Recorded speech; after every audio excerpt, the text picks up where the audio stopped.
All right, this week in the garage, we are going out for ribs. 10 ribs. My belt is getting old, or it's an 8 rib. The lower pulley that I have is a 10 rib. So we are bumping it up to a 10 rib belt and a 10 rib upper pulley. Got a 3.85-inch pulley from GRIPTEC and gauge green belt. So start cracking it open. So one of the really cool things that are going on here is a coolant leak that I've kind of been chasing down, but I think that's finally coming to a head. It is my radiator, which I've heard from another guy this week that his Mishimoto radiator is also leaking. So, but if that keeps up, I gotta pull it out and try and figure out where it's leaking from.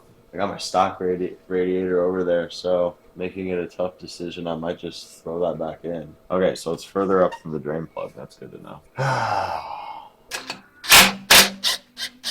Pulley bolts at 5/8, and then this tensioner on the back side is a 1/2. So you take a long 1/2, slap an extension on it. I got a 9/16 and a 1/2 inch, or 3/4. I'm gonna loosen up the front side with 3/4, loosen up the back side. And this comes up, this comes off. That belt's just gonna come out of there. So when you're taking this guy out, you got your little key in there, so make sure that you don't lose that guy. There it is, key right there.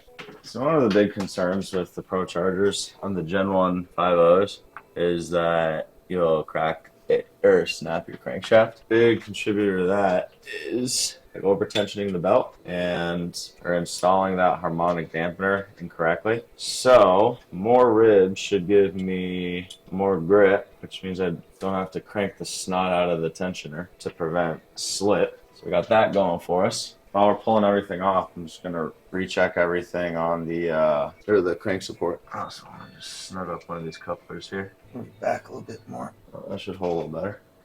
We like when it's looking good on that side. So let's pop that skid off and do some engine work. So the story with this radiator is I got the engine rebuilt by the shop in Glendale, and they in their contract they're very clear about, hey, we're only responsible for everything inside the engine. Like, we're not responsible for any cooling parts, we're not responsible for any electrical parts. It is just inside the valve covers, which is like, that's whatever, fine. And I found that out the hard way because when they reinstalled the engine, they jacked up a bunch of my electrical connections. Like, clips were snapped off. The ground that goes from the engine block to the cab, they had just drilled a hole in it. Cool. AC pulley looks good. They didn't replace it. I had a bunch of crank position sensor codes and like misfire stuff for a while. And then when I get in the truck to pick it up, there's a brand new crank position sensor sitting in my console, like box, still in the box, all that stuff. So I call them and I'm like, yo, you guys said you replaced this. There's a brand new one sitting in my console. I need to bring this back in so you guys can swap it out. And the shop tells me, like, oh no, it's an extra one. We definitely swapped it out. So I look at the box and it said one piece. So it's not like there's two that came in a set. I highly doubt that they bought two. But so I'm like, you know what, whatever. This has been enough of a crap show. Like, they quoted me 10 business days. It's like 2 weeks. For nothing fancy, just like pull the block out, rebuild everything, throw it back in. Because I asked multiple times, like, hey, so you're saying 10 business days from when I drop it off is when it'll be good to go? And they're like, yeah, that's our thing. And I was like, all right, that's not happening. I'll give them like 3 or 4 weeks, because that's just like, you order parts, the parts take a week themselves to come in.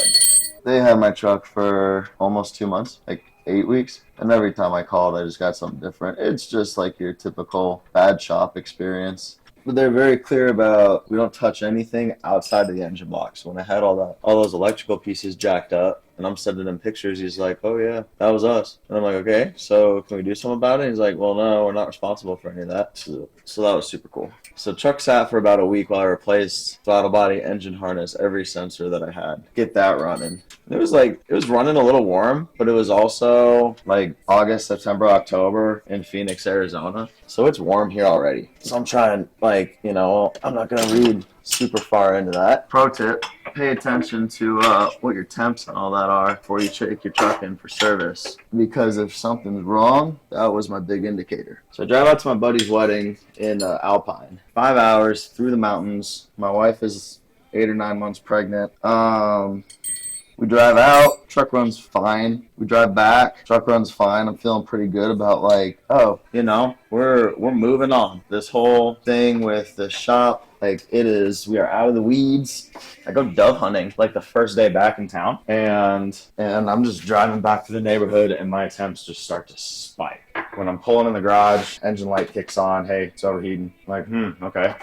It's just not good. Like, my coolant's boiling out of the resi. Everything is just going to crap. So I called the dude right away. I'm like, yo, this is not good. And he asked me a couple questions. He's like, well, what were you doing? Literally just driving home. Are you sure? Yes, I'm sure. Got the whole 20 questions. And he was basically like, well, you have to bring it in, but we can't get you in for, like, it'll be like 2 weeks before we can even touch it. Dude, I gotta work. That's not gonna cut it. So I says, hey, how about I just fix stuff and whatever it is, can you reimburse me on parts and whatever? He's like, well, per our contract, we're not even responsible for the engine cooling parts. I'm like, okay, so I go in there. So with all this electrical work, they said, oh, we're not going to do anything about it because we're not responsible for it. They're not responsible for any of the cooling stuff. So before I took it in, I had stock radiator. I had a nice, just replaced, like, nice Mishimoto. It was a 160-degree thermostat. And I had just done another Motorcraft water pump. Thing probably had less than like 10,000 miles on it. And I'm pulling it out, and it's not my water pump. It is some no-name AutoZone one. And like, I don't even crack it open. I can just like, I start taking stuff apart, I can see it. The thermostat was some like $6 Amazon thermostat, because it didn't, like, I couldn't find it anywhere. So I just looked up whatever number was on the thing, and that's what it came up with. Sure enough, that was my thermostat. I'm like, you're freaking kidding me. I pulled the water pump out, and the impeller just comes out in pieces. Like, that thing was grenaded. So I sent homeboy pictures of my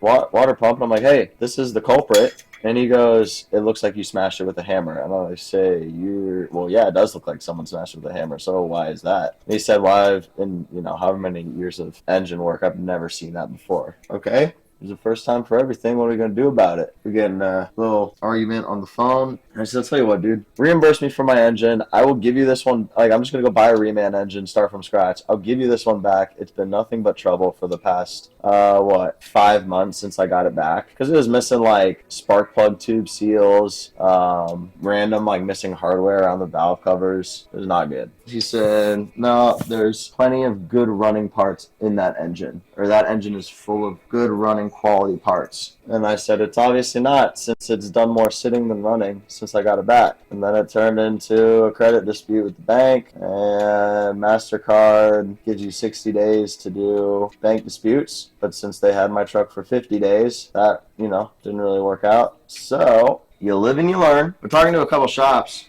I had to go get like letters of second opinion, and I ran over to another place in Phoenix, and they were saying, honestly, dude, unless you're doing like, because one of the things I was having trouble with was I couldn't find anyone who just wanted to rebuild my engine. Like, it was still clean and everything, just my rings were going out, and so no one wanted to crack it open and do the rings. So I guess with the Coyotes, you can't really service them in the engine bay. They pull the engine. Everywhere I found was a hot rod, like, race engine shop, or a late model race engine shop, which I didn't want a race engine. Like, I didn't need one. The guys I took it to were like, oh yeah, we just rebuild whatever. Okay, cool. And it holds compression and whatever. It's the bottom end is fine. It was, the headache of everything that came with it that made it a crap experience. And yeah, I think even after I overheated, I compression tested it and everything's good. I'm pulling out the right amount of oil every time I do an oil change. So the engine part was fine, but the $3,000 in parts that I spent fixing stuff around the engine is not fine.